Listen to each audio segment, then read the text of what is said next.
All right. Black, green, Citadel.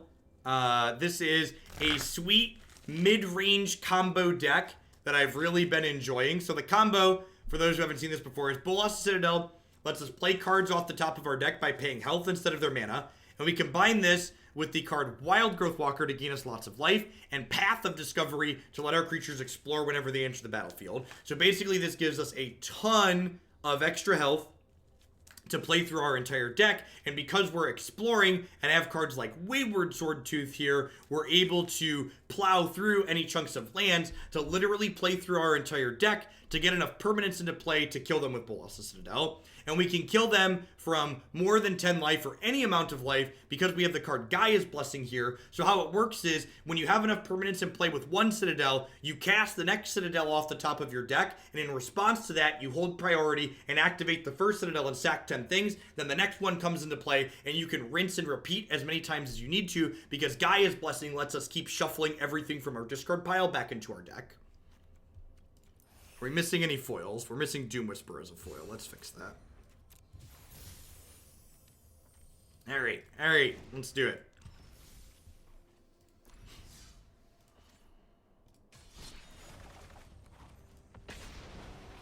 One of the reasons why I like this deck is because even when you're not full on combo killing your opponent, we have the Explore package plus these demons that allow us to play this kind of mid-range creature plan that just attacks the opponent to death. So a lot of the time, your opponent will be so worried about like stopping your combo that you just like instantly kill them with the rest of your deck. Are there viable replacements for Swordtooth? Not really. That card provides a very unique effect in the standard format. London Mulligans falling down, falling down, falling down. London Mulligans falling down now, please, Watsy. Fizzy Dragon, thank you for the 19-month resub. I appreciate that. Welcome back.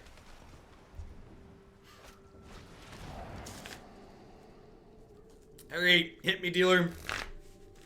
I assume they're taking this or this to try and prevent me from hitting future line drops if I hit my second. I'd probably take the Branchwalker here, but it depends on the context of their hand, what's correct to take for sure.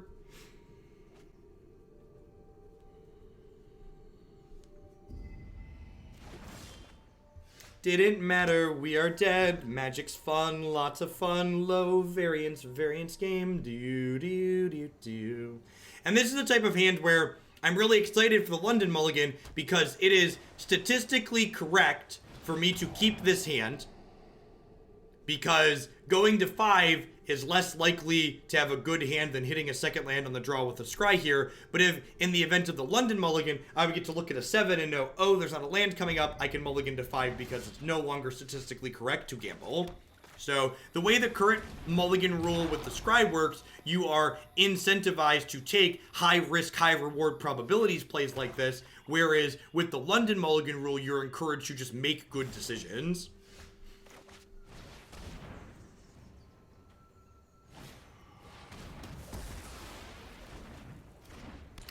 My question is always the same, Funkwinder. You told me what the text on the card does, but what problem do I have that that card solves? Why is that card worth playing?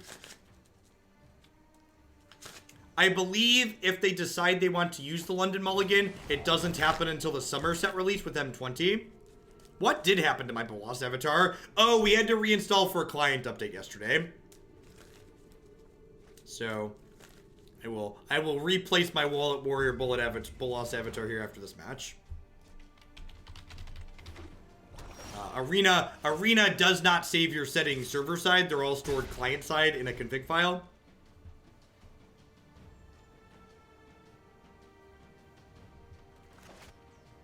I mean, like, the funny part here is, okay, so they have that. I'd say the funny part here is because my opponent doesn't have any pressure, if I draw some lands off here, I'm actually in an okay spot to just combo kill them.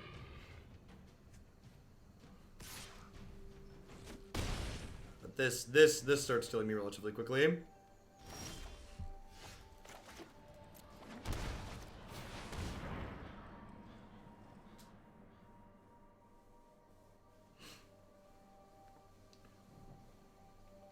Sure, but if my Explore enchantment is dead, I probably don't have 7 health to pay for the card you're suggesting we play. Thunder Wunk would be my average assessment of the situation. Yikes. All right, so probably dead here. I don't think... Wow, they didn't attack. Okay. Wonder if they misclicked. Land. Okay, so you're saying there's a chance. Take a chance on me. Do you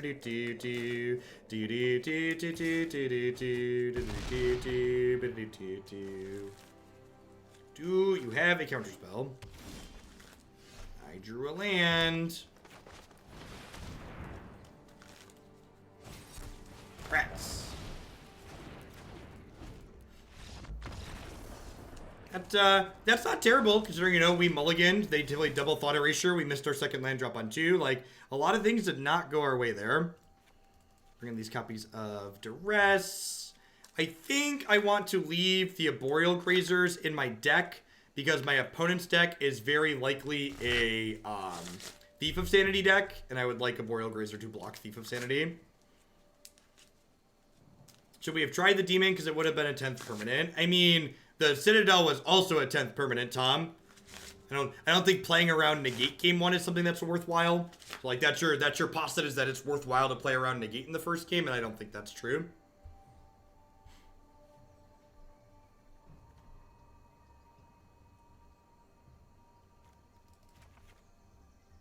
I think I'm just gonna get rid of those. Is that my worst one? Adds a little bit of consistency. Arena desperately needs foil basics. I agree. You don't need all the Grazers.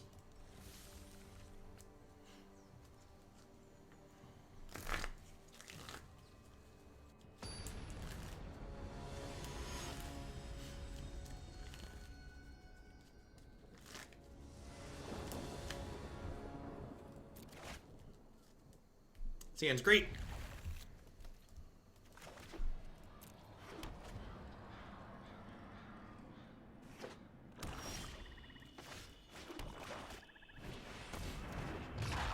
One of the things that's kind of sweet about this deck is that generally speaking, control decks don't really care about Wildgrowth Walker, but the fact that he's a combo piece means they kind of have to care about Wildgrowth Walker.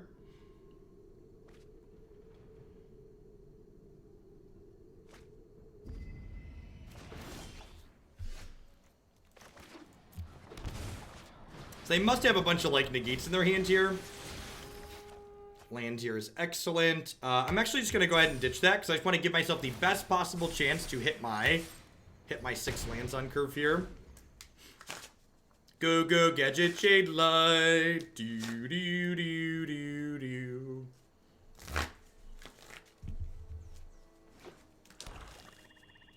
Sorry, I apologize. Declan's been watching a lot of Power Rangers recently, and that theme song is, like, embedded in my brain.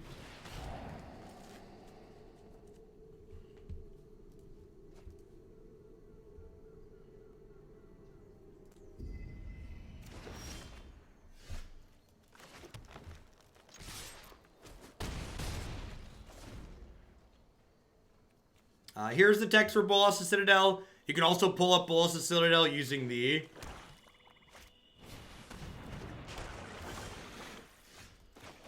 Doom Boy's great here. And again, this is a great example of, like, my opponent's just, like, dying to the backup plan, right? Hey, Chewy, thanks for the support. Whoop, where's my dashboard? Here is for the deck queue. This is... BDP's Esper midrange. Sounds good. Alright, so you're dead to my creatures in 2 different ways. And then, if they somehow beat my creatures, I get to play Bolas' Citadel very likely next turn. Yeah, I agree, dumping truck.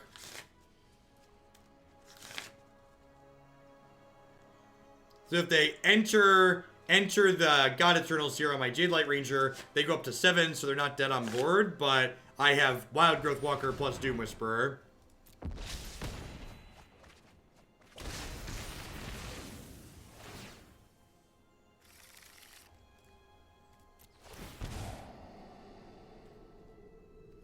And I would love to leave that Wildgrowth Walker there. And now I don't have Path of Discovery, but I'm very likely to win the game from here because of Doom Whisperer. If I just hit like a single Jadelight Ranger, they should be dead. We could get incredibly unlucky here, but probabilistically we are a favorite to win the game from here.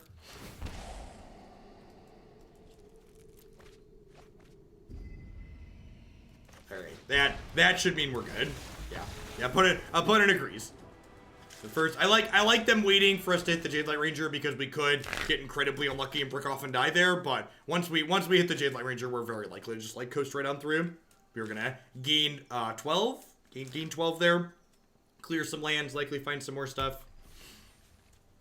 Surveil Demon, punching the clock and going to work there for sure. Would not have comboed there without the Demon. Son, I remember when the Greed Ranger was evil, right, Dig?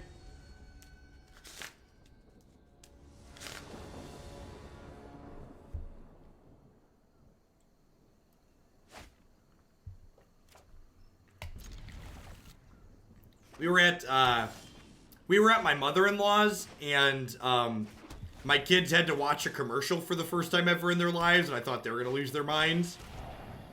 It's like, we don't have, like, cable television in my house. We have, like, Netflix and Hulu and Amazon and all that jazz.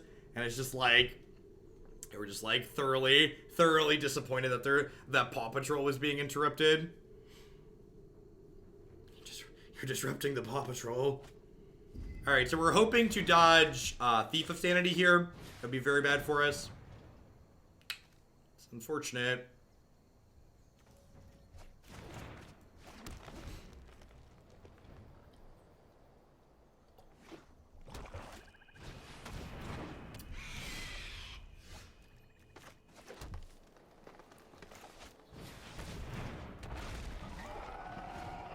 Do you think this deck is / can be competitive? Yeah, I do, Thunderwunk. That's why I'm playing it in ranked. I think it's very reasonable. I think it has checks all of the boxes you want to check in terms of a deck that's competitive. Masha Bear. That's Jacob's one of Jacob's favorite shows. Oh, Masha Bear. Yep.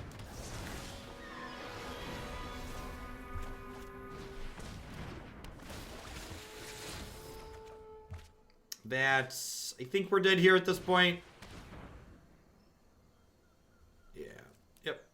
I just have too much pressure too quickly. The fact that I don't have a second black source here means that I'm not going to be able to play the Citadel even if I rip another land. If I had 2 blacks, I'd probably wait there. But without it, I think we're just ready to move along.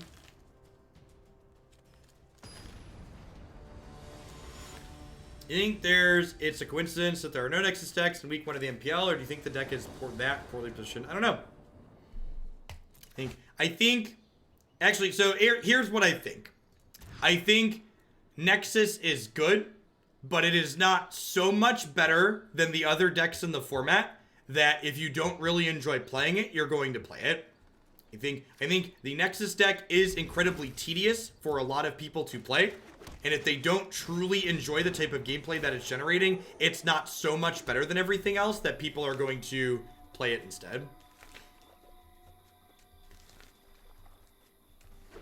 And, like, don't get me wrong, when players, like the MPL players, are playing to win, if a deck like Wilderness Reclamation is that much better than everything else, they're going to play it to give themselves the best possible chance to win the game. But I don't think in the current format, the deck is so much better that it's worth playing over something else if you don't really enjoy going through the motions. And, like, in matches like the MPL matches, there's a good chance that your opponent's going to make you go through the combo, and going through the Callous Dismissal loop on Magic Arena sounds truly miserable.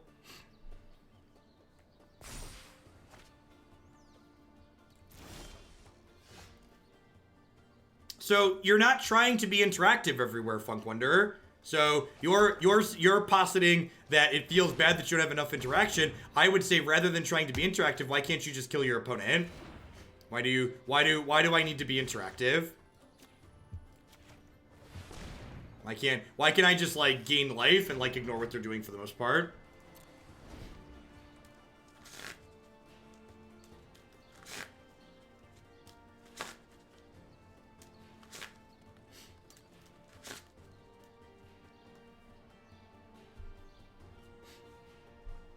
Like, I agree with you. If your goal is to play an incredibly interactive deck, this deck is not for you. But one of the things that makes Magic such a great game is the fact that there's a variety of decks that can be competitive in a variety of situations. So this deck isn't aiming to be incredibly interactive. It's trying to be a mid-range beatdown deck that also happens to combo some of the time. Why aren't we running white for Revitalize? Why would I want to run white for Revitalize?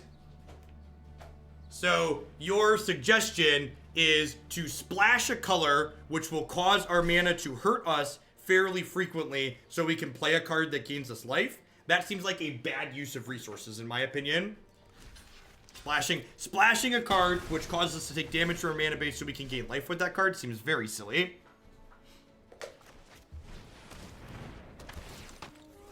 Because that card doesn't help it win the game, Philly. It's not interested in trying to win the game quickly. The only reason it boards into Ooze is because its side game 1 plan of Callous Dismissal is easy to hate on.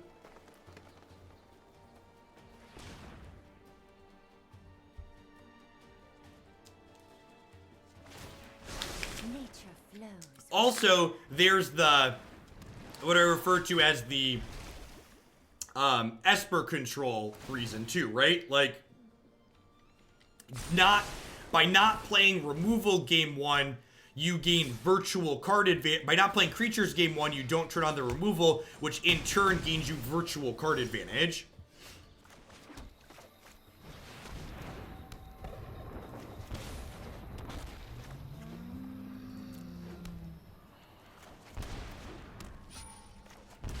All right, looking for a Wildgrowth Walker.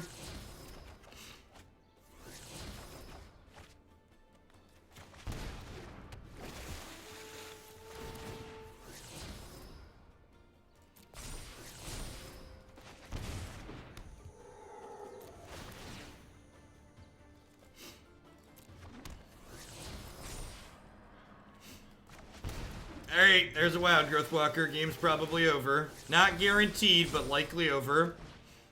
We could hit a block of lands here. That's another Wildgrowth Walker. I'm gonna put that one in my graveyard so we can shuffle back up. Bond of Flourishing.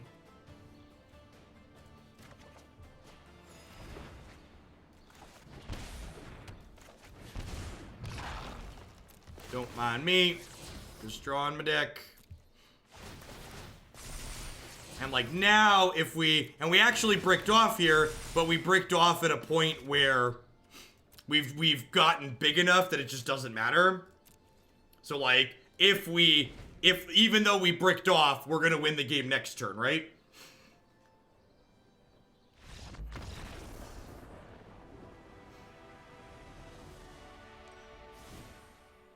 I agree. I think counter spells are much better against Wilderness Reclamation Pikes.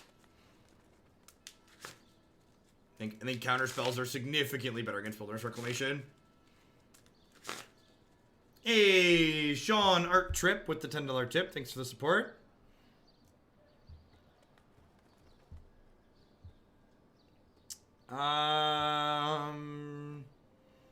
Sean, did we... I don't know that I approved that. I don't... So as a heads up, always try and get approval from me before you submit money for a deck. I don't think I want to play a more traditional Esper control deck that lacks win cons. I find those decks kind of tedious to play on stream. I'm going to cut these Grazers and bring in the Cast Down so I can be a little bit more interactive against their bigger creature deck. Bring in Blast Zone for the same reason. Rudo, thanks for the brand new Prime support. I appreciate that. Welcome, welcome. Well, so keeping the Grazer is worse in terms of probability to combo Greaseball, but it's better in terms of staying alive the following turn because it blocks their flying creature because it has reach.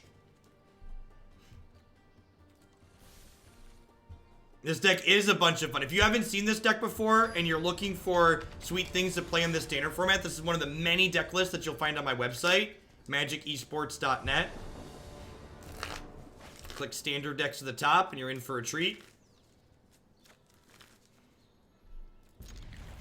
Stands fine. Not amazing, but fine.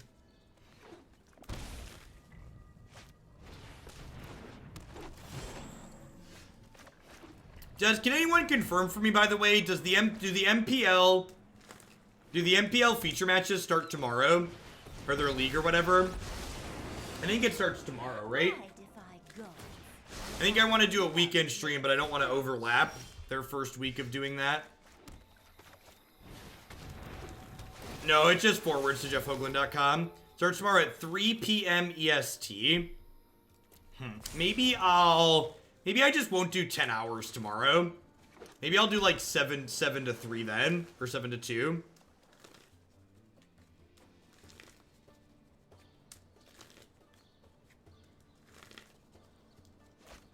If you're okay with it, Sean, I wouldn't mind playing my preferred version of Esper, which is close, but it has a few more win conditions like Ugin and stuff like that.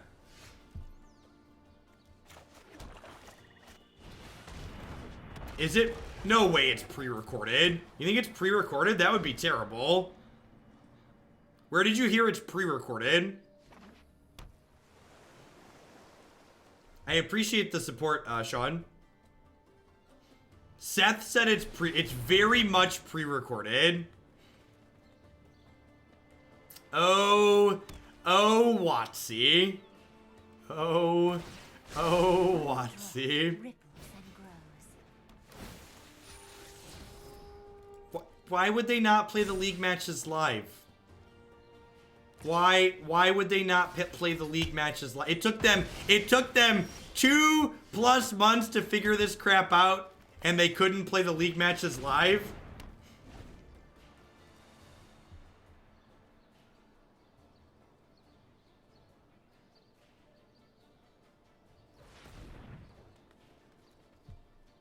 That sounds really rancid.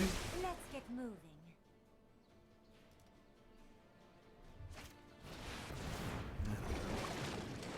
Maybe I'm not the target audience.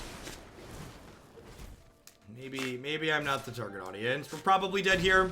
I guess if I draw an untapped land, I get to go Discovery into Walker.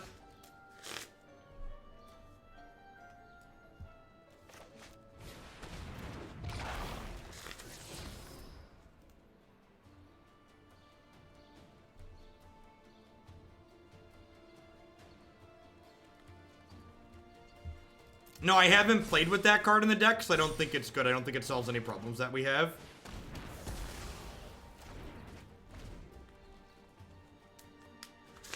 I'm starting to think Magic players aren't the target audience.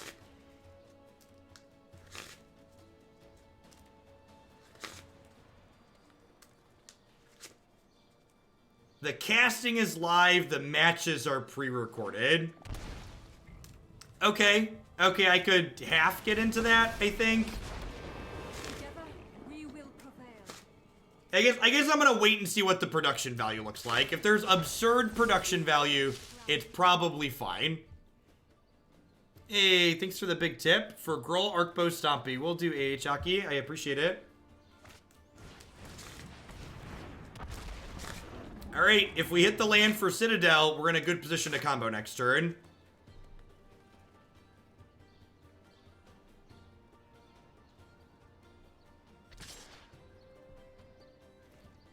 Alright, untapped land. Untapped land. Untapped land.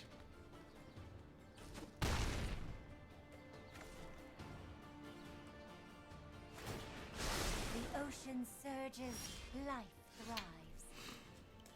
Oh, we're dead, right? Because I can cast this down and they make another 3/3 and we die. Close game.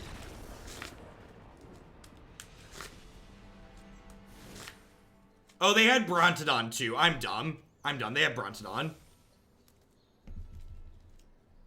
What exactly defines the Stompy archetype? Historically speaking, a deck is considered a Stompy deck if it plays creatures ahead of curve. So like cards like Nullhide Ferox and Steel Leaf Champion, cards that tend to have more power than they do mana cost.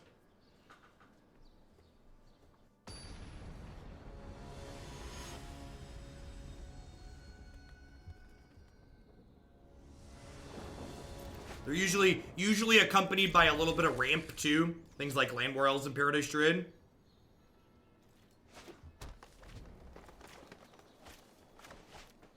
if the commentary is live, I'm willing to give it a chance. It doesn't seem unreasonable if the commentary is live. And maybe by pre-recording it, they're going to have an incredible level of production value like we've never seen for Magic before. Now, this is my preferred list, Dumping Truck. This is a card for card list you'll find on my website.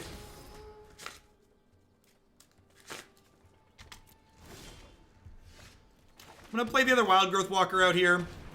Just, get the most value off the Jadelight Ranger activations.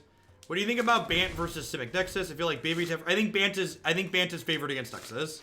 That's one of the reasons why the Bant deck's top 8 of the Open last weekend, because Nexus was the most represented deck in the tournament, so because Bant was good against it, it did well.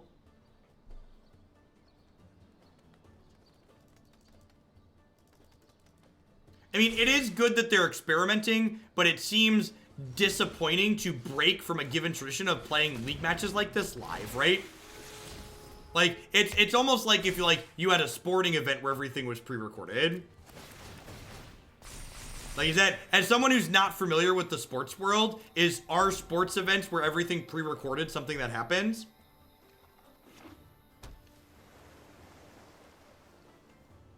I have no idea, Kraul. I don't really enjoy playing the Nexus archetype, so I don't have a lot of opinions or experience playing it. Not really. Okay, I didn't think so, but I also don't have a ton of experience, so I didn't want to assume. Alright, we are in an incredible spot to kill them if they tap out next turn. If they tap out and don't take our Walker. If they take my Wildgrowth Walker away here, we probably won't kill them.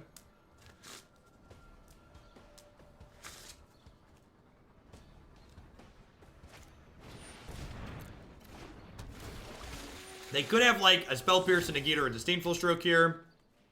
But, like, again, even if they have those things, my Doom Whisperer puts me in a good position to just win this matchup the fair way.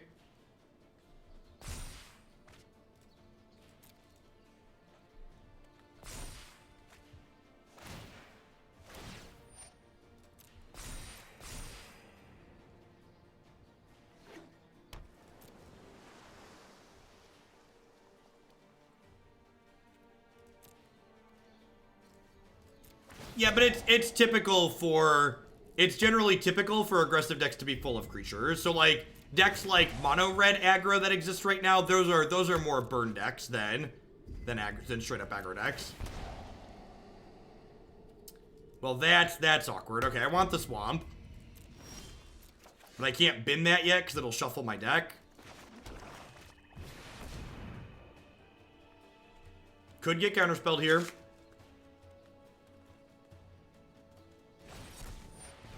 Yep.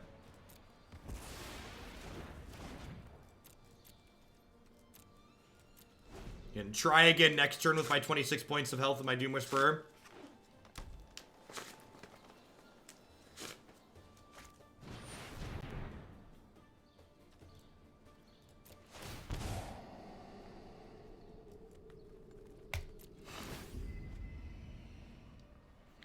All right, so I'm taking 5, 12, 14 here.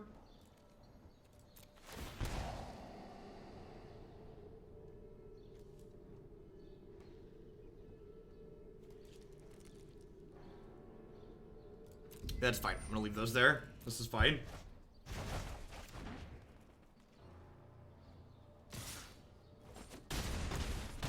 Oh, I should have put those the other way. Oh, I stacked those wrong. I'm dumb. I'm dumb.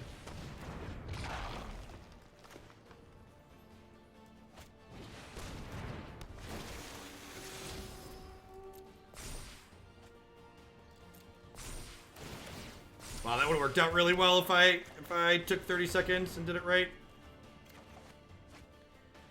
Yikes.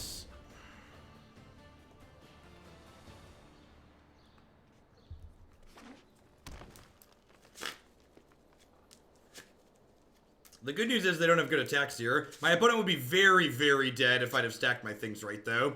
Because, like, I would have had another Wildgrowth Walker in play here, and then had a Jadelight Ranger to trigger double Wildgrowth Walker. But now I only have one because I stacked my cards wrong off that Tomb Whisperer trigger. I forgot that I was drawing a card for the turn. Witness the ties that bind us all. Hey, King Koopa, thanks for the brand new Prime support. I appreciate that. Welcome, welcome, welcome. Thanks for keeping me around. Hope you're having a fantastic Friday.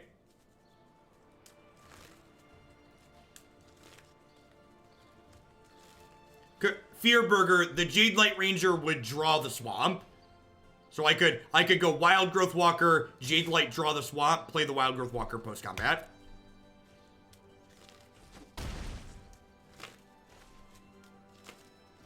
So I wouldn't have gotten to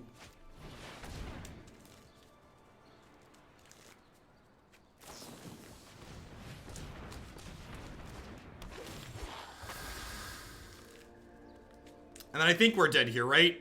I can go chump block, eat this, take 3, 6, 9, 12. And I actually wouldn't be dead on that attack if I had sequenced correctly, right? So if I had gotten the Wildgrowth Walker into play the previous turn, I'd have been okay there.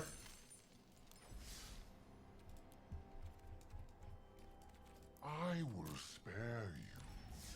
And we were 11 at one point this morning. When we stopped playing the Bant deck, we were at 11. I think we lost the first 2 with this. Was that the first one? First 1 or first 2? I don't remember.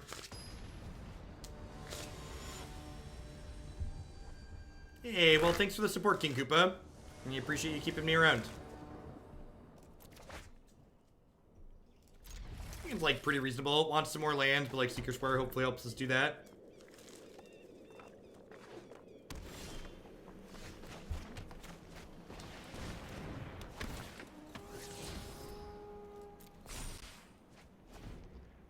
Oh yeah, the blue block deck. I forgot about that one. Land. Yikes.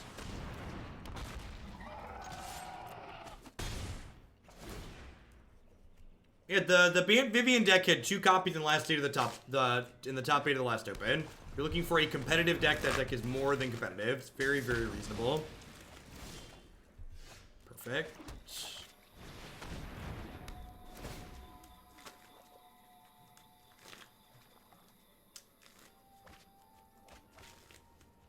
Yeah, I could have, but at that point I wanted to just, like, churn through my deck and, like, try and find my way to a Citadel. I think once I mess up there, I want to just, like, find a Citadel ASAP.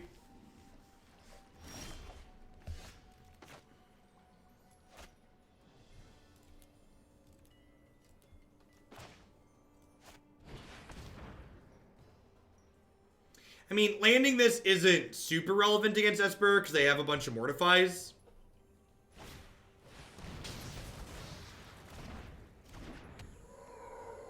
I want to explore before I put a land from my hand into play.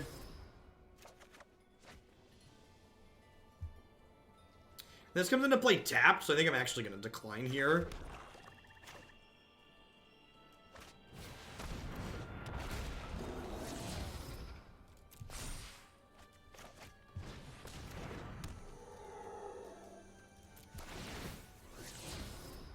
Huh? One can stay there.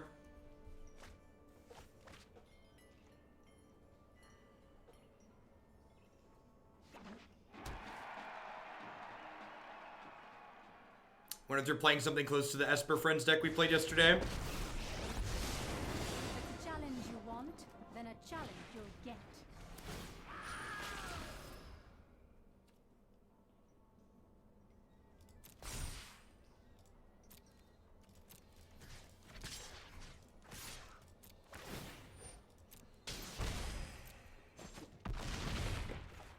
Hey, Shane Rex, thanks for the brand new tier 1 sub. Hope you're having a great start to your weekend. Thanks for keeping me employed here.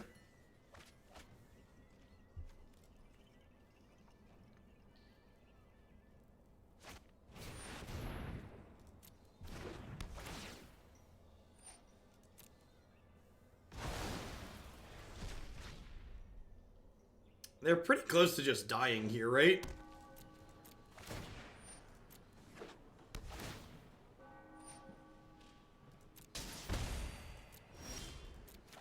I don't think so, Greaseball. I mean, like, did you watch that game we just played? Like, did I have my issue wasn't finding my combo pieces. My issue was not dying before I really got to get everything together. So I think like putting a card like that in my deck doesn't really solve my issues. I think it was correct to surveil in response to the Explorer Gengar, but by the time I realized that was something I should be doing, my trigger was already on the stack and I wasn't in full control mode. So yeah, it is worth mentioning. I could have explored in response to my Explore trigger there. Can you play a standard? Probably not. That doesn't sound particularly competitive.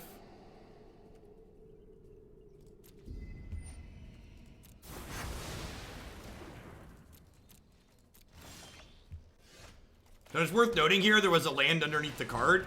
So if I would have,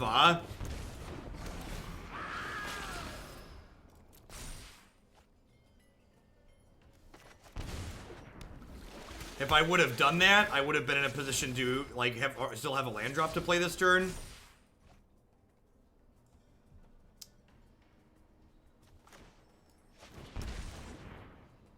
Alright, there's a Wildgrowth Walker on top. We're 2 points of life short of comboing here, but I put a bunch of power into play. So it's like, these kill my... I'm actually dead to Kaya's Wrath here, right? If they have land Kaya's Wrath, I actually die. Because they could Kaya's Wrath and then Mobilize District kill me. Oath of Gaea only kills us if we hit their Planeswalkers. Oh, you're talking Oath off, like a second Oath off the top of their deck? Yeah, that is lethal.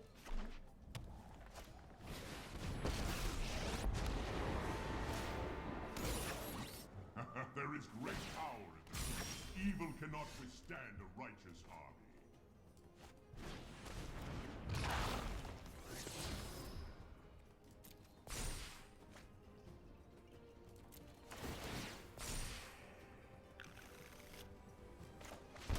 Yay! That was the best possible card to have on top of our deck there for reference.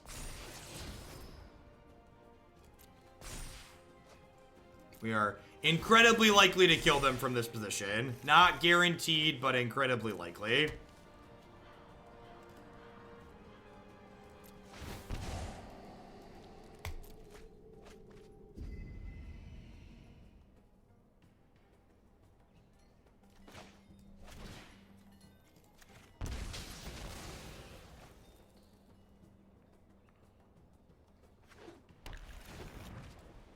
I do have a gain 3 in my hand here. Yikes.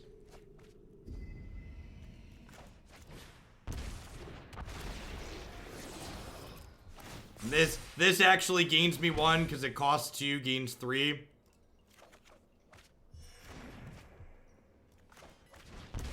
This nets me 1. Costs 2, gains 3.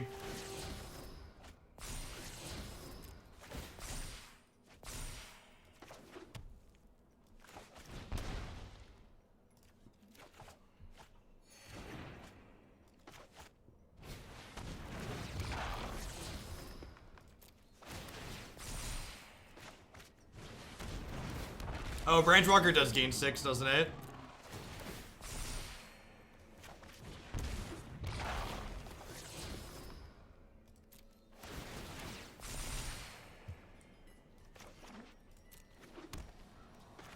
And at this point, we could just kill them, or we could continue dicking around, like.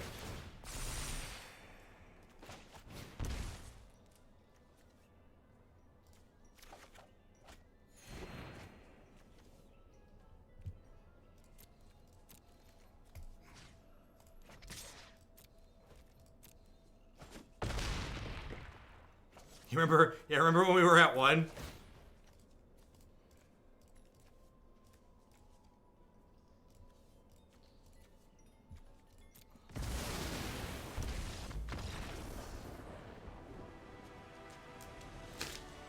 We did stop drawing cards. It was a little bit sad, not gonna lie. Grazer for Duress is good against control. I think that's just it. Just like a clean swap there. That's true. Technically, we never drew any cards.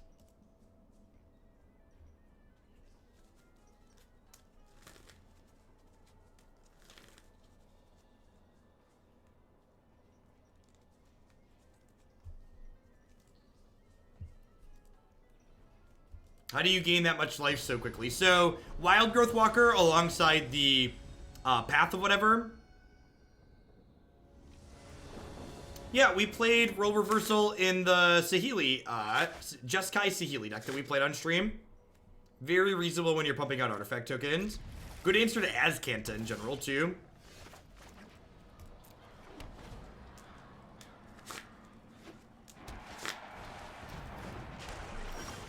Blast Zone is a card that's good in the aggressive matchups. Notably, it's very good against Mono Blue, which is a tough matchup for us.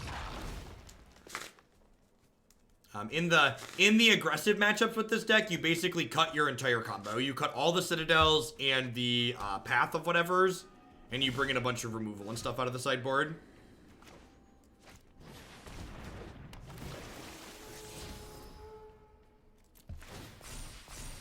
That one can stay right there.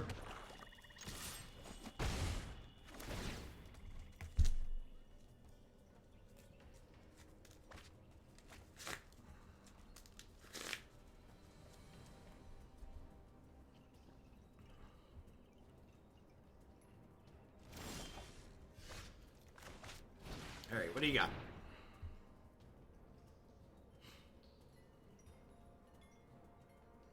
Oh, Esper. Oh, Esper.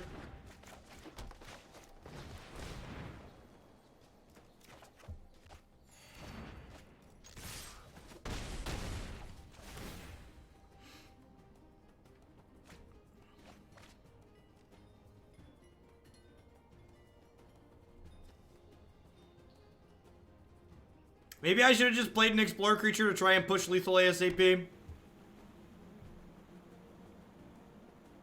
Yeah, I mean, like, their hand is probably fine. It's just, like, it's just Esper things, right? Like, I like their deck. We played their deck to good success yesterday. I like aggressively playing out the second one of these.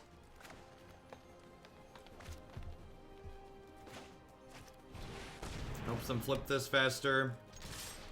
Sweaty coming in hot with the 5-month reset. Welcome back. Thanks for keeping me around. Well, if they keep their top card here, it means our board's dying. Alright. Could still die. Let's see. It's a black source. Yep.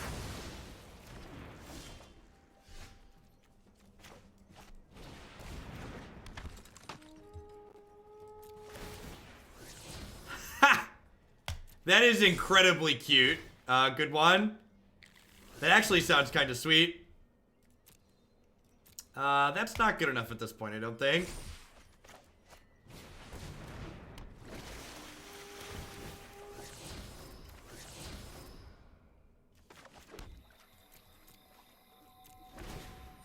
It's unfortunate that we hit 2 lands there, because it means these aren't lethal together.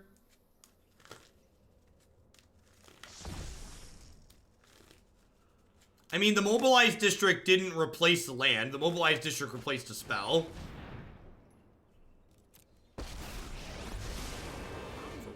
For what it's worth. Ooh, that's really good.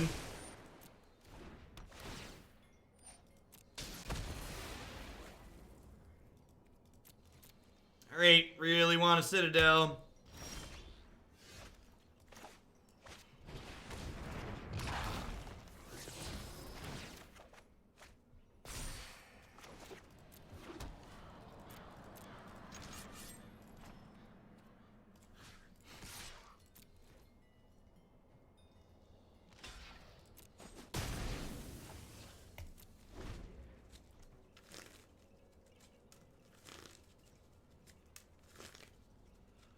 Why do I want to trophy Azcanta? I think I'd rather trophy Teferi. Like, right now, my opponent is struggling to have enough mana to make meaningful plays that impact the board each turn.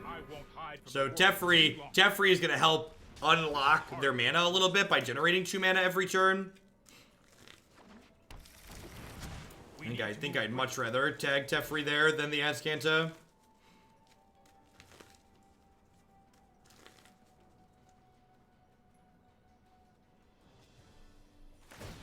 Yeah, I think so, Zombie.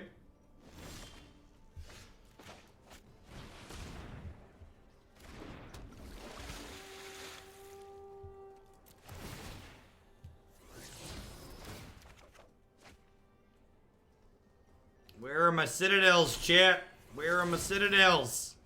These are not them.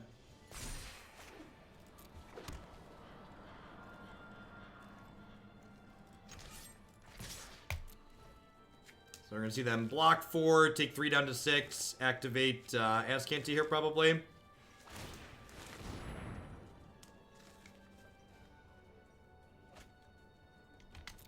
Yep.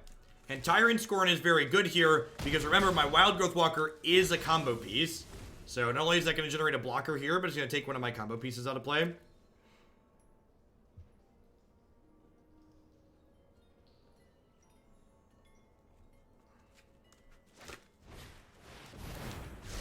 Yep.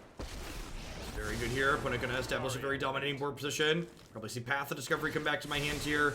Although, I actually have enough mana that I can play Citadel and Path in the same turn. Wow, brutal. Okay, I think they've stabilized at this point. I started playing Magic with the release of Odyssey in 2001.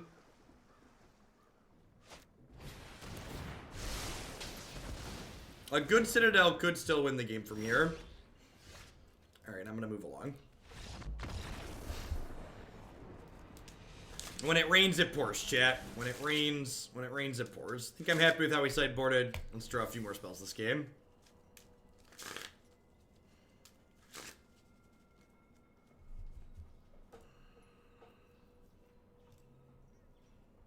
Probably not the pig deck, Philly.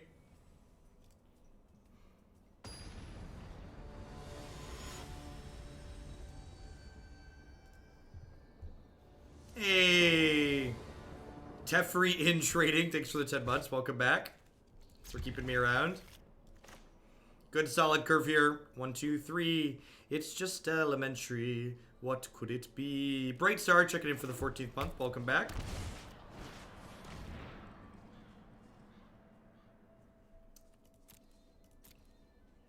I don't remember which way they scried. They could search for Ascanta either way.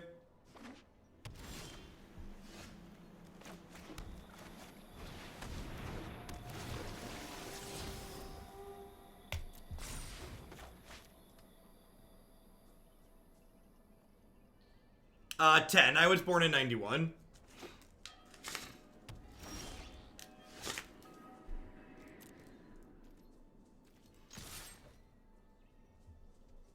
Yeah, an action log is something Arena desperately needs. And that's not close.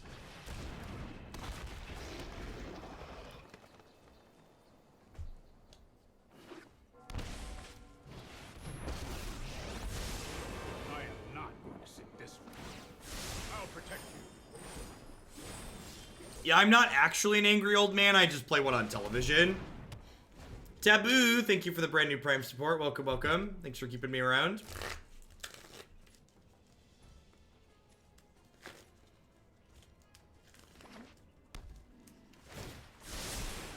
There goes nothing.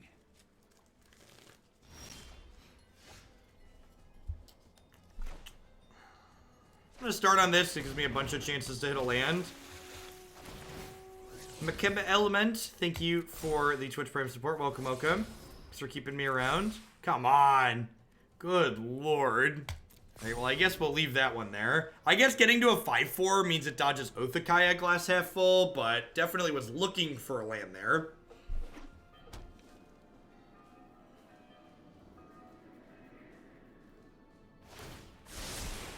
I've got time.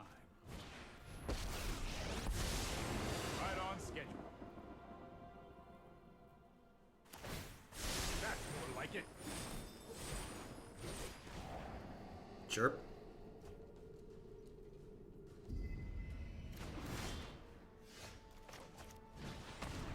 Ideally, we hit a land here, and then we'll hit another land off of this. We could hit 2 lands here, too. That would be nice. Good golly. Come on. That's so frustrating. Actually, I'm probably supposed to take Jadelight there, right? Like, I was just so tilted that I haven't drawn a land in 800 looks after flooding out last game. Yeah, I should have taken the Jadelight there, because Jadelight, statistically speaking, turns into a land. Even though we've been getting unlucky, the Jadelight gives us 3 looks to the land, so that would have been ideal. We're about to double Othakaya, my Seekers Squire. Deal.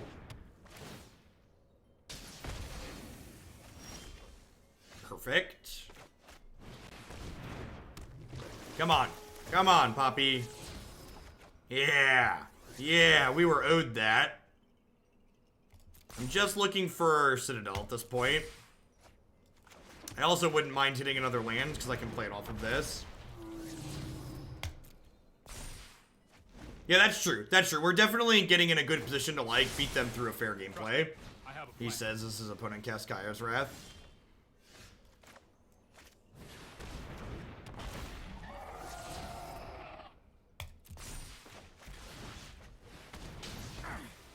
I think I want to just get rid of this.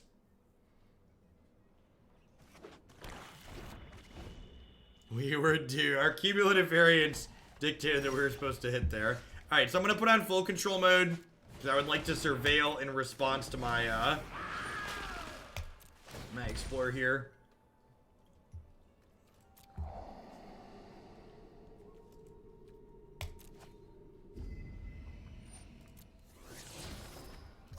I would like a free land.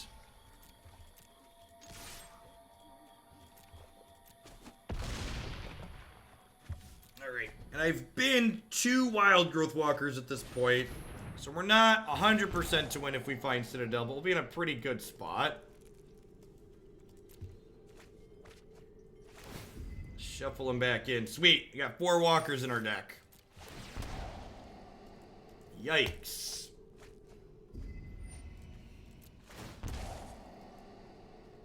I'm gonna keep Bond of Flourishing.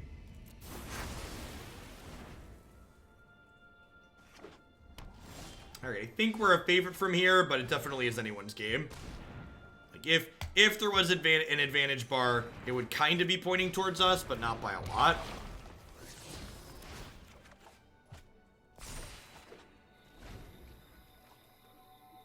Alright, well now Citadel is incredibly likely to be lethal.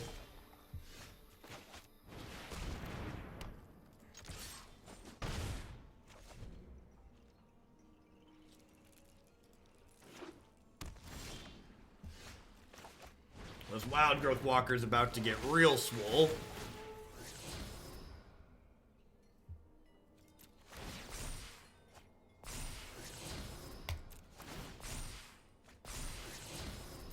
Alright. They gotta beat the board, and they gotta be able to beat this. Dead 2 different ways.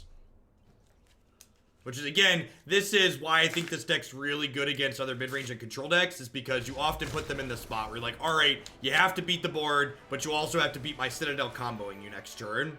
So it's like, pick one.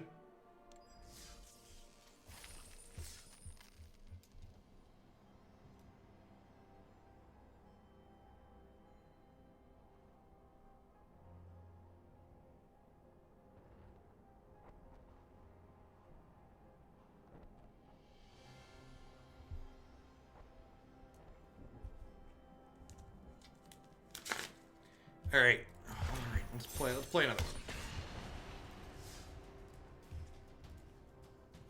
Does my rank matter this season? It does. So every 2 months are a new qualifying season, basically.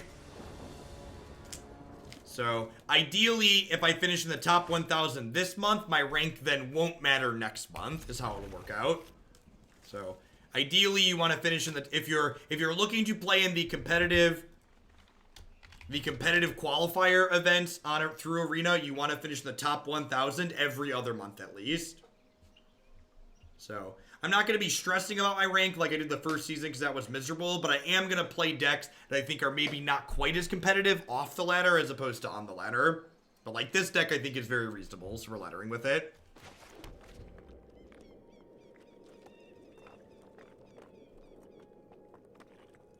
What would I say are the top tier decks currently? All the decks that were good last season are still good. I guess Bant gets added to that. So it's probably like red aggro, white aggro, Bant mid-range, Esper mid-range, and Nexus. Those are probably the 5 I would pick. Yeah, definitely, Aaron. Any of the decks you see me playing on the ladder means I think that they are competitive in the format. It's gonna provide a very easy metric if I pseudo care about my rank for people to assess how competitive I think a deck is. So if I think a deck is competitive, you're gonna see me playing it on the ladder. If I think a deck is likely more cute than good, I'll play it off the ladder.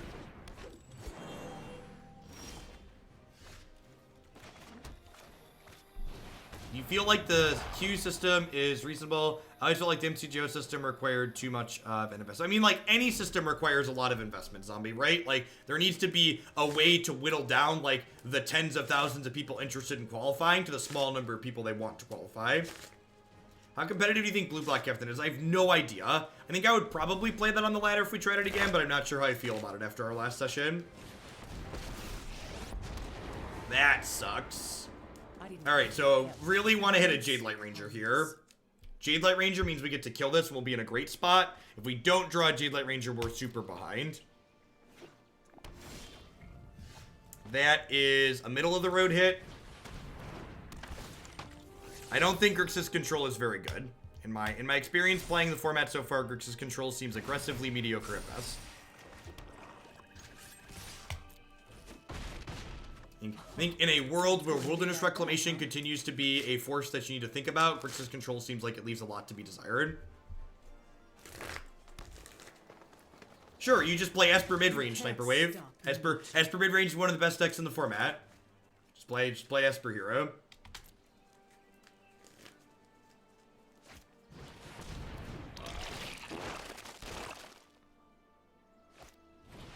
This Vivian's really gonna put a kink in our plans.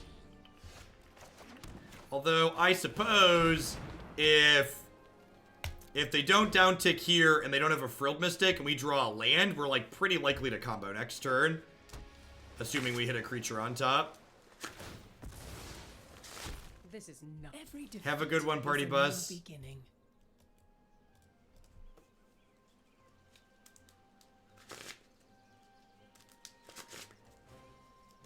I don't know. I mean, if they cash the Vivian in here and they don't have Frilled Mystic, like, the Citadel makes it pretty likely for us to win too.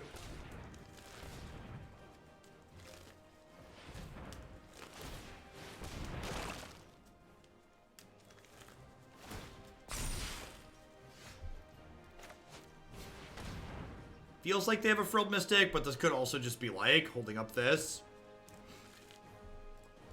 Jadelight's a great draw here.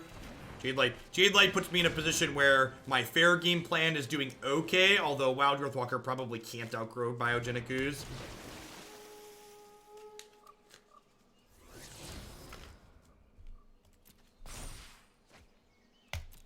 So here's another important thing. That's something I feel like I really need to hammer into people. Like, sure, maybe they're telegraphing Frilled Mystic, maybe they're not, but if they are telegraphing Frilled Mystic, do I have a meaningful way to play around it? I don't, right? So I'm gonna cast my card and hope they don't have it. Don't play around things you're never gonna have the ability to play around or beat. So, sure, it sucks if they have Frilled Mystic and I feel kind of bad. Okay, I don't have a line that changes that outcome though. Yeah, I agree. It's not really, it's free, correct, it's free to telegraph because they have this and this, right? Why bin path there? Because I have double explore in plan, I want to draw a land for these.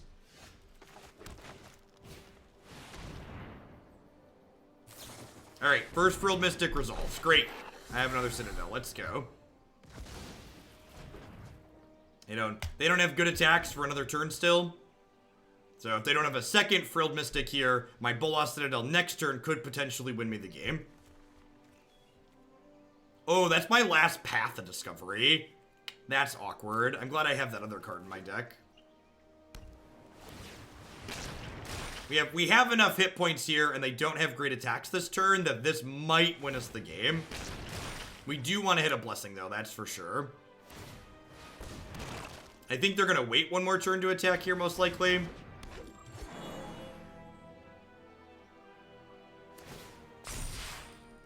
No, accurate metagame snapshots don't exist. Magic doesn't have objective data like you see in games like Hearthstone.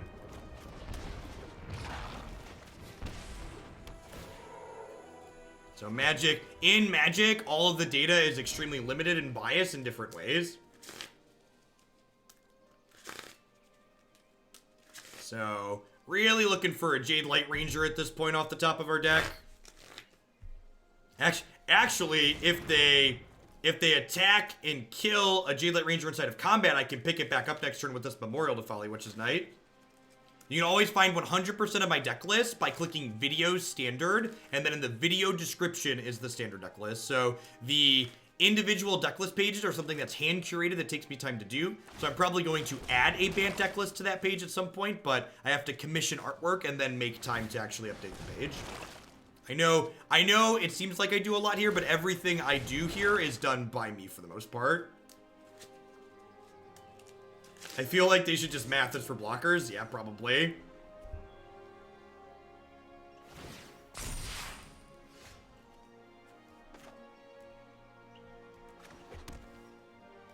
Doom Whisperer gives us a good chance to win from here.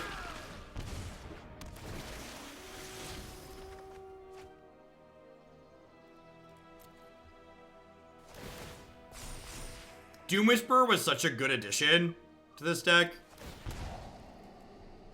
Wayward Swordtooth sounds great. There's a Gaea's Blessing, which will shuffle the paths back in, which is great. There's a Jadelight Ranger. Jadelight Ranger into Branchwalker should mean we win from here. I don't remember, right, I guess. Do do do do do do do do do do do do do do do do do do do do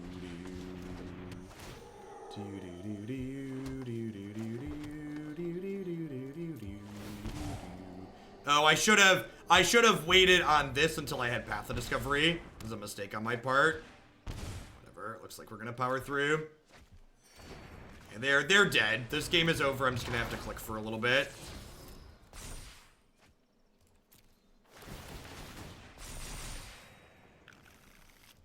If you haven't seen this deck before, this is what it does.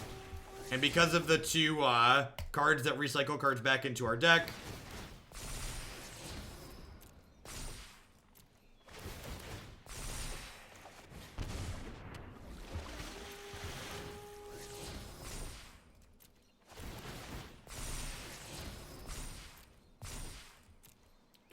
tracking these health totals in paper would probably be miserable.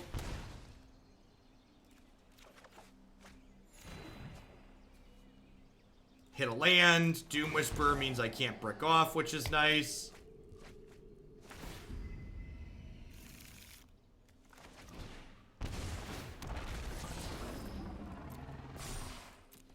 Now, I guess I can turn that step off. Kill Biogenic Ooze for good measure.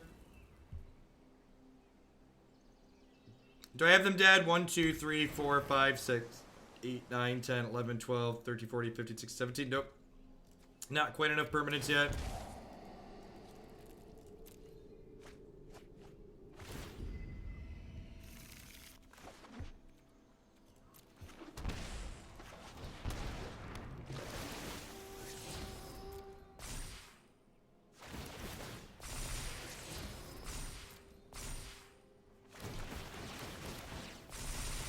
Alright, so here's how you actually win the game.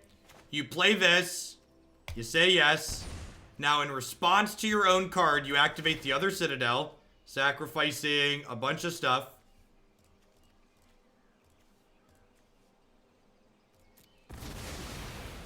And now this does 10. And you can kill someone from any health total with this combo because we keep looping through our deck. So 2, 3, 4, 5, 6, 7, 8, 9, 10. So they're dead. But if they were still above 10 here, we would just continue looping through our deck with this play Citadel, hold priority, activate other Citadel, then just cycle through, like playing stuff and gaining life. So you can kill with this combo regardless of what your opponent's health total is, which is very nice.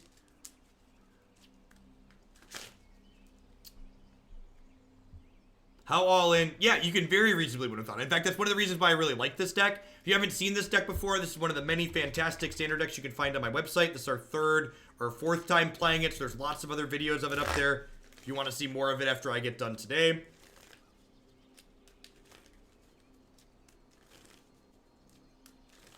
And again, like, I've had people accuse me of just hating combo decks in general when I complain about Wilderness Reclamation. I think this deck is a great example of a healthy combo deck in Standard. This deck you can interact with by killing enchantments, by killing creatures, by killing artifacts, by Tocatli Honor Guard, by Tibalt Planeswalker preventing me to gain life. This deck becomes deterministic very quickly once you start comboing through. So I think the number of points of which you can interact with this deck, as well as the rate at which it kills, makes it much more reasonable than Reclamation as far as combo decks goes. I charge $25 to write a full sideboard guide, and usually it takes me a week or less to get it published. There's also the asterisk that if you ask me to write a sideboard guide for a deck on my website, I am going to publish that sideboard guide for everybody else.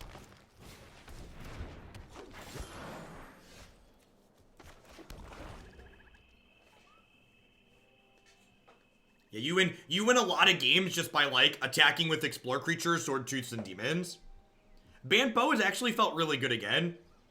Feel like that deck's getting to a reasonable spot. Also, I didn't notice my opponent's ranked 7 and they're playing like this blue-green brew. Seems kind of neat. Wow, that's a lot of ramp.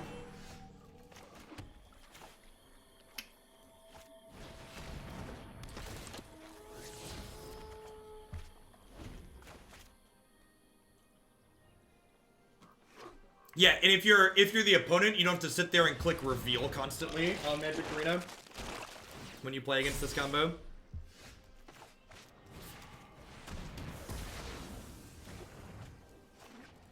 I've really liked Grazer. Grazer really feels like it was the missing piece to the how do we beat aggro decks consistently puzzle.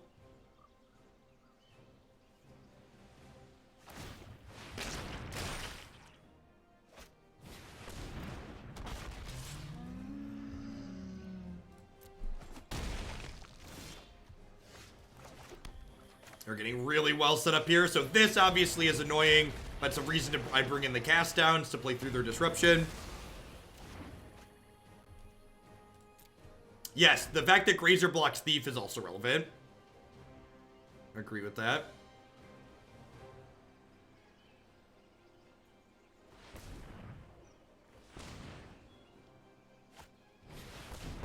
Yep, there's a Vivian Reed. My newest friend. So Vivian Reed finds them Frilled Mystics and Brontodons and other things to interact with us here.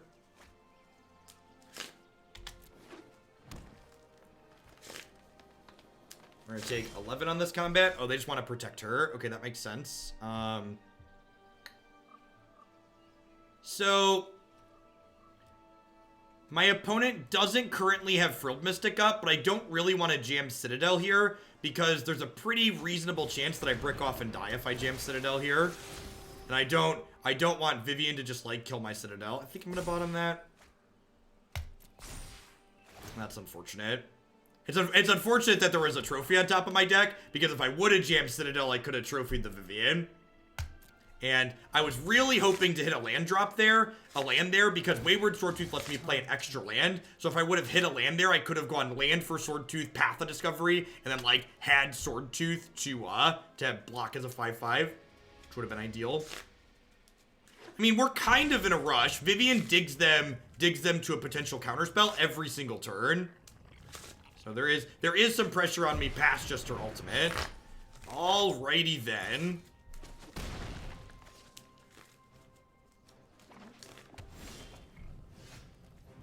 YOLO.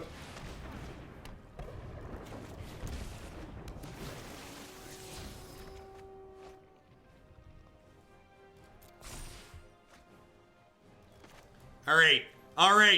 Wildgrowth Walker.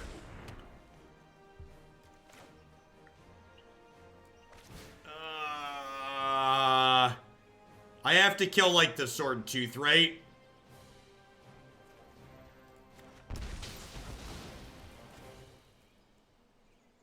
Alright, we got 2 more shots at Wildgrowth Walker.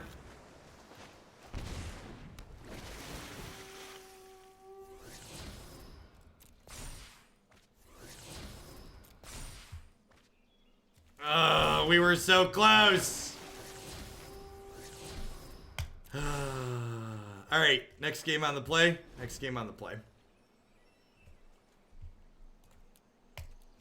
Man, almost beat the Mass Manip, huh? If I'd have hit the land on the Jadelight Ranger the previous turn, we might have gotten there.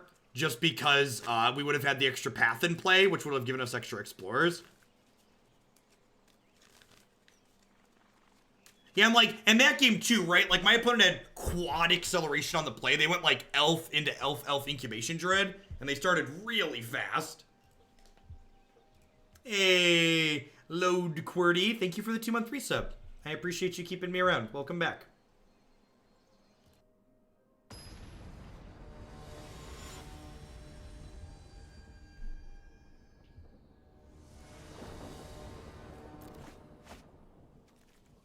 This game's like, okay.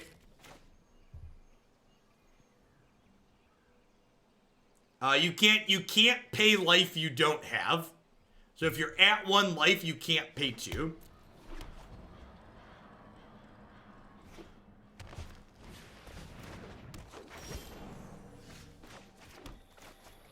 It's a little aggressive, but I think I want to do it.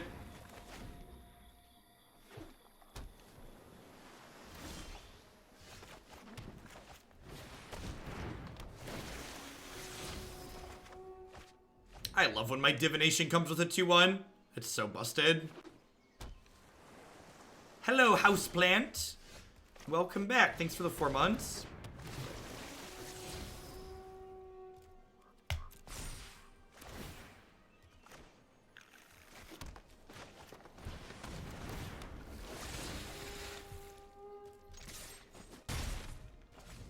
All right, well, hoping to hit some gas here. We wouldn't mind drawing like a demon, for instance.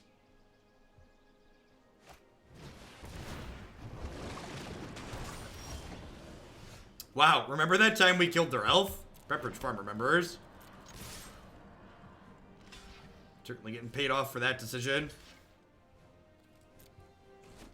This is really smart on my opponent's part here. They've played this really well so far. Is that they blocked the worst 2-1 because they'd rather not put this one back into my deck for me to redraw it later. I don't think I want to play in the Frilled Mystic here, huh? I think I just go like land go because I have 5 power in play.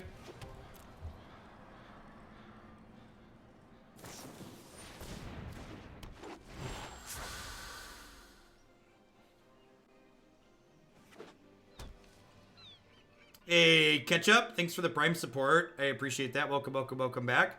Thanks for keeping me employed here.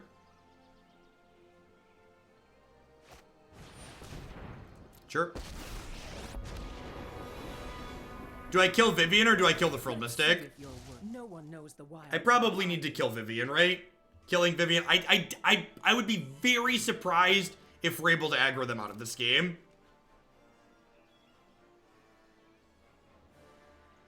I'm gonna be incredibly surprised if we can aggro them out of this game. I think it's right to kill Vivian here. Again.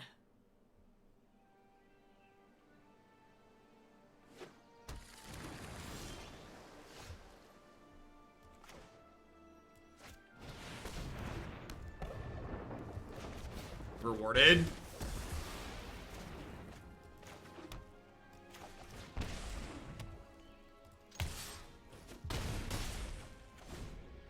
I think this deck is... I personally enjoy playing this deck more than Memekin. Sorry, Marty. That had nothing to do with justice. I think my play was just the correct play. I think it's right to kill the Vivian. Merja, thank you for the big tip there. I appreciate this. For a green-black Citadel sideboard guide plus 10 to put it back in the queue. This deck is more fun and consistent than it has a right to be. Sounds good.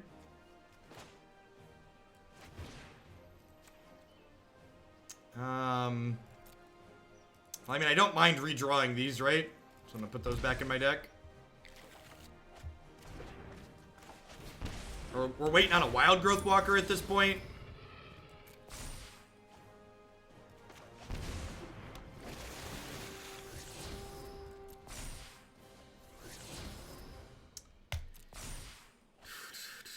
That one can stay there because it nets me life. There we go. There we go.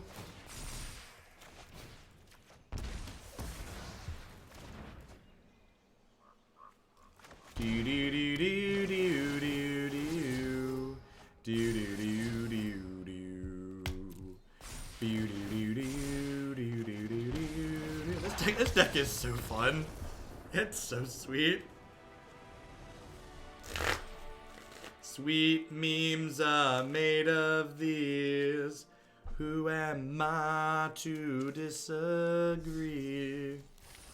Travel the world and the seven seas. How we doing, folks? Welcome, welcome, welcome. Good morning, good afternoon, good night to everybody wherever you're at in the world. Thanks for hanging out here today. My name is Jeff Hoagland. I'm a full-time streamer and content producer here on Twitch. I'm here playing Magic 30, 40, sometimes even 50 hours a week. If you enjoy constructed Magic with a lot of variety, this is definitely the channel for you. We play a ton of different decks here, and we change it up every 60 minutes to 2 hours, so you can see a lot of different things every day. As always, I'd love to give a shout out to my wonderful subs out there. I wouldn't be here day in and day out without their wonderful support, so thanks to all of them for keeping me employed. I'd also like to take a quick second to plug a couple of my sponsors here really quick. The Nerd Rage Gaming Championship Series, a $5,000 cash tournament series that happens every single month in the Midwestern United States. If you can't make it out to the Midwest to play in one of their standard, modern, or legacy tournaments, be sure to check out their streaming coverage as well at twitch.tv/NRG series. I'm actually going to be heading out to play in their next two tournaments. They're modern, coming up next weekend, and they're standard in June. So if you want to see me play some Paper Magic, be sure to check those out. BCW supplies are the only ones I trust to protect my Paper Magic the Gathering cards here, like my shuffling deck and when I go and play in tournaments. If you head on over to bcwsupplies.com, you can save 10% on sleeves, binders, deck box, and all sorts of other fantastic gaming accessories there by using code Jeff10. Play DKP offers a very unique product in the Dragon Claw. It is a magnetic game board that helps you hold onto your cards when you're playing on the road, in a car, on an airplane, or if you're just playing outside and there might be a little bit of wind going on. And you can save 5% on your Dragon Claw by using code Jeff5 with them. And of course, I'd like to welcome everyone out there to Hoaglandia. I know there's a lot of great people making a lot of great stuff on Twitch right now, and I appreciate you dropping in to spend part of your Friday here with us. Hope you're having a great start to your weekend. Remember, if you are new and enjoying the content, make sure you hit that follow button. Following the stream doesn't cost you anything. It lets you know when I go live and with what.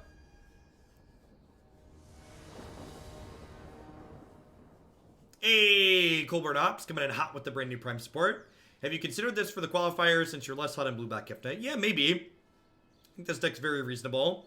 I don't know. My love of Frilled Mystic runs really deep, so I'm not sure if I can abandon my boy.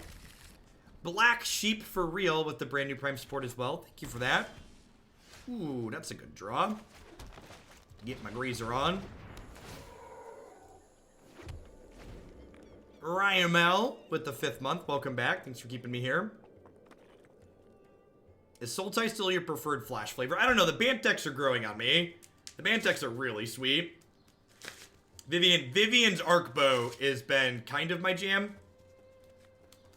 Looking forward to the red-white feather deck. Me too. I'm interested in seeing... We can build a version of this with Frilled Mystic.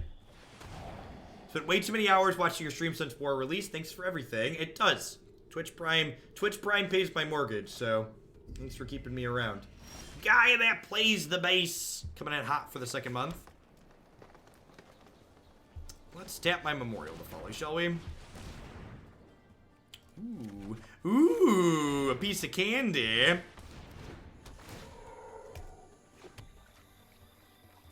gonna attack for 0 here to send a message.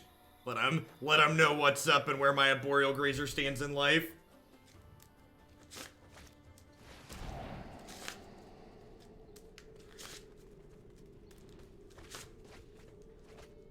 I've not played the BBD Esper hero list, although we did have someone added to the deck queue today.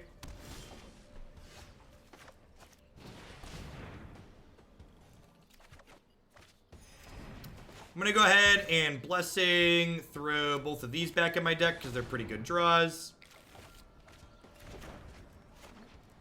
But I don't think we're an aggro deck.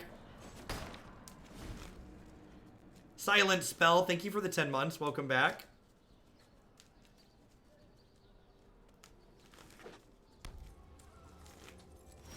Now, it is worth noting here that my opponent's playing Grixis, which means they have access to Bedevil, and that can destroy a Citadel.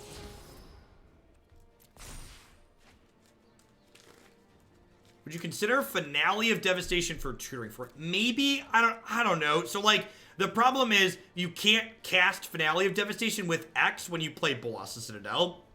With Citadel. This is the last match. This is going to be my last match with Citadel. I'm playing for about an hour and a half now.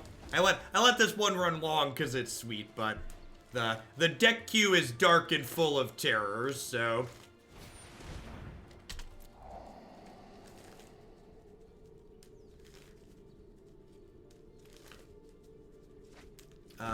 I'm gonna be blissfully honest and tell you that, I have no idea how much Magic decks cost on Arena. I play Magic Arena the same way I cook dinner with my wallet, so...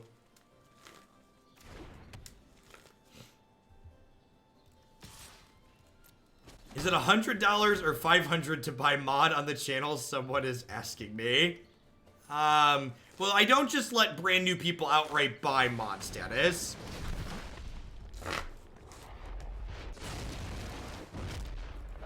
So if someone's been here for like a couple of months and cheers a good bit, a lot of the time I'll mod them.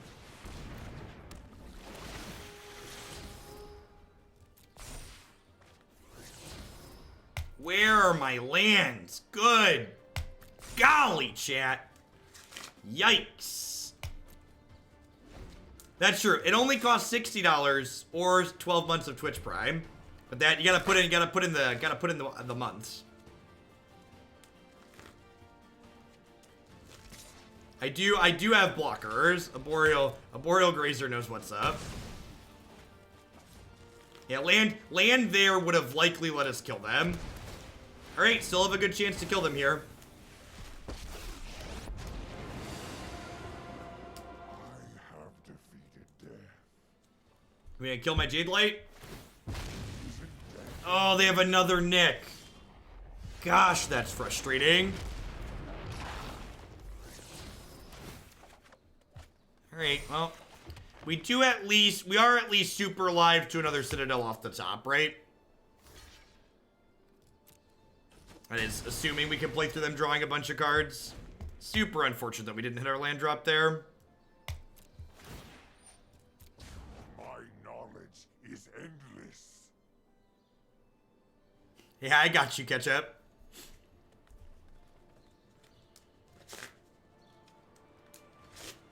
If you're one of my new viewers and you appreciate the fact that I generally don't swear, I would encourage you not to watch my videos from longer ago. Like if you're digging back into my older modern content, there is a lot of language from a year plus ago. It's a more recent change on my part.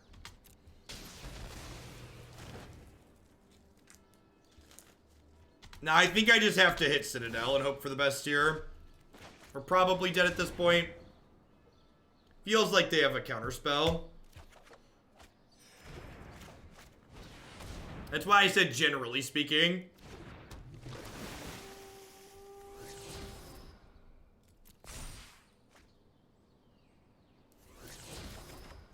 No, I stopped swearing because swearing doesn't add meaningful value to my content, and it removes people who have children from having the ability to watch my content. So basically, swearing adds no real value while detracting from the possible audience I'm able to appeal to. So it's just a net negative for no real gain.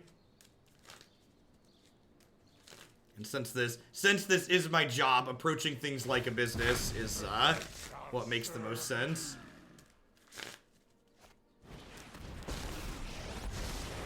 There are so many. I have just the trick for this.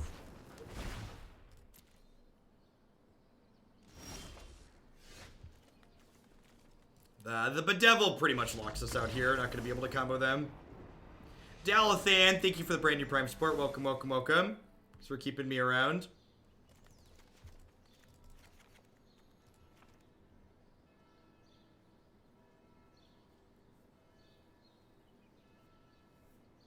I don't really drink all that much.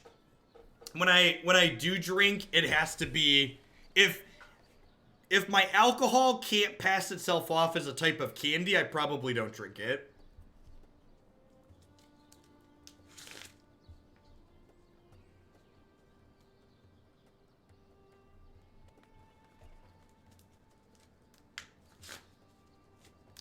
Exploring technically doesn't draw cards for reference. So, and that's one of the things that's weird about Magic is exploring takes lands and moves them to your hand, which is technically not drawing. It's one of those actually type things. I noticed you side out your elves and Arboreal Grazers when playing against control. Can you go into why you trim those? I figured you'd want to go faster under control. Because you can't go faster under the control decks. The control decks, you are not incredibly likely to combo kill with this deck. They're going to be interactive enough that they're going to pick you apart, and the games are going to last long. So you're right, in a perfect world, maybe you get under them, but in a realistic world, I think we just have 0-3s for 1 and 1-1s in our deck that are just not good. How many people can play in an NRG 5K? I believe they usually cap around 200 people. But don't quote me on that. They sponsor my stream, but I am not an official representative for them. If you're planning on going, I would encourage you to register in advance like a responsible adult. I must say, as someone who likes to laugh at people who are not bright, whenever I see someone tweet that like they got capped out of a Magic event that they already made travel arrangements for, I'm like, really? You booked a hotel or a plane ticket and you couldn't bother to take 30 seconds to go register on the event website? That's where you're at in your life? It's tough for me to have sympathy for those folks. It's just like, you did this to yourself. You really could have prevented this, but you didn't.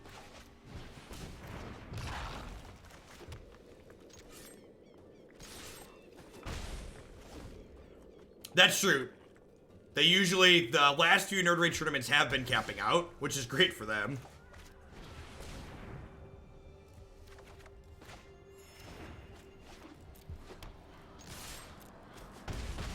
Dunk.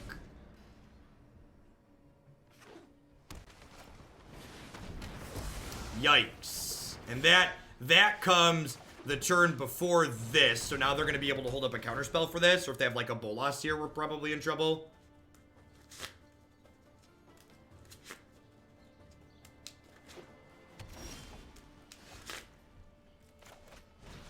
What you got? Alright, sweet. Their hand's real bad. So, if we just draw a Swamp here, we could probably kill them. Swamp! Swamp! Swamp! Well, that could be a swamp. Alright, alright. Brick! Brick! Brick! Brick! Brick! Brick! Alrighty! Woohoo! Alright, I mean, for the record, I think conceding there is premature on the opponent's part. As someone who fancies himself the king of concessions, I think that was a premature concession. I think they should wait and see. I'm like likely to kill them from there when they brick, but I'm nowhere near 100%.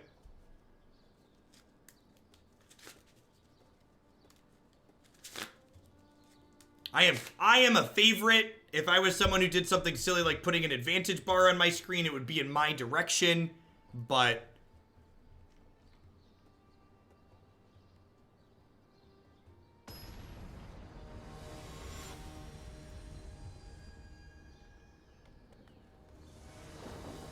the Citadel was also revealed in my hand, right? They knew it was there. For chills, for kids who are getting excited and want to call people snipers. There's a little eyeball on the card in my hand for a reason. Sniping, ghosting, depends on who you ask. Put it mulligan to 5. God bless.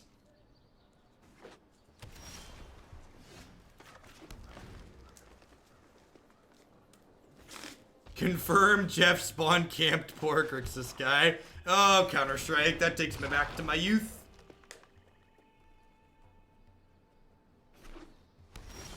Have you seen the Jeskai Saheeli deck that we played, Brewski?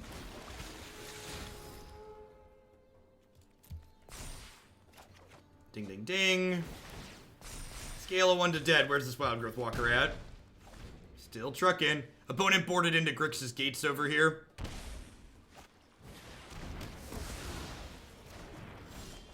Getting to stick Path of Discovery is huge because they're a Grixis deck, so they likely can't interact with this card.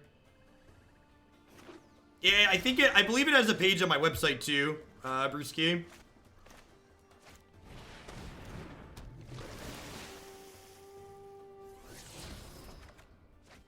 Perfect. So you'll notice I almost played out Swordtooth there, but then declined. It's important that I play out Swordtooth second because actually I'm a liar because I have an Explorer trigger, so they can kill this in response.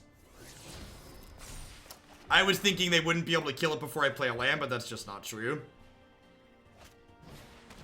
All right. I mean, and like this is the squeeze you get them in with this deck. Do you have another ritual set?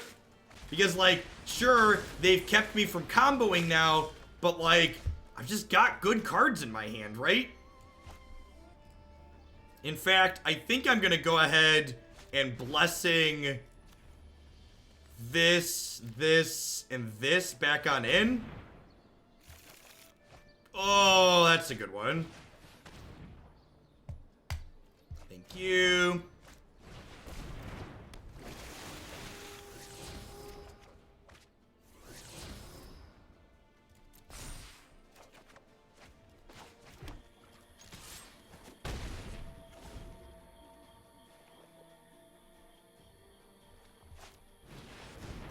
Okay, Nikki B.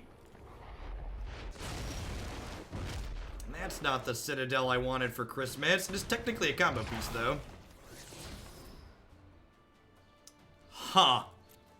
I actually, so if I would have played this first, I could have gotten that, right? I'm gonna leave that there, but I think my sequencing was bad here.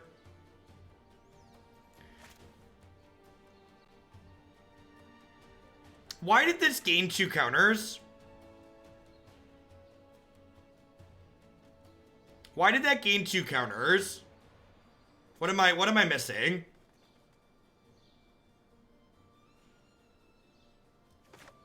It should only have 1, right?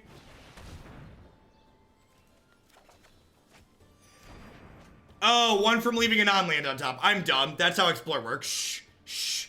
I've played Magic before. Once or twice. Shh.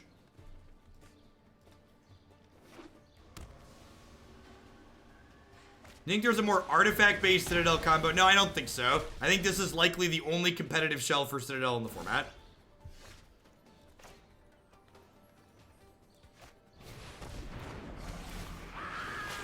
Was Demon safer on the top of the deck? Yeah, maybe.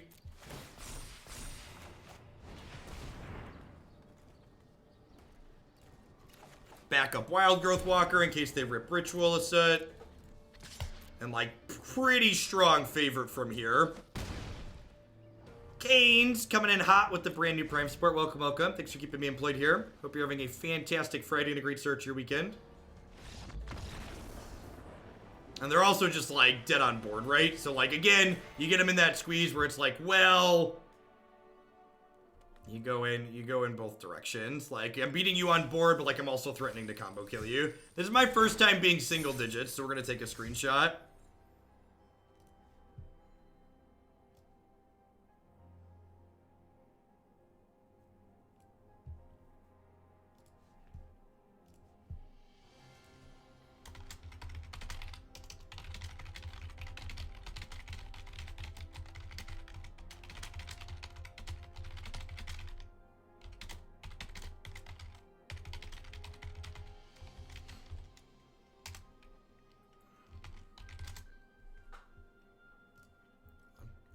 I'm giving my social media manager something to tweet here really quick. Sorry. Whoa, coming in hot with the big tip.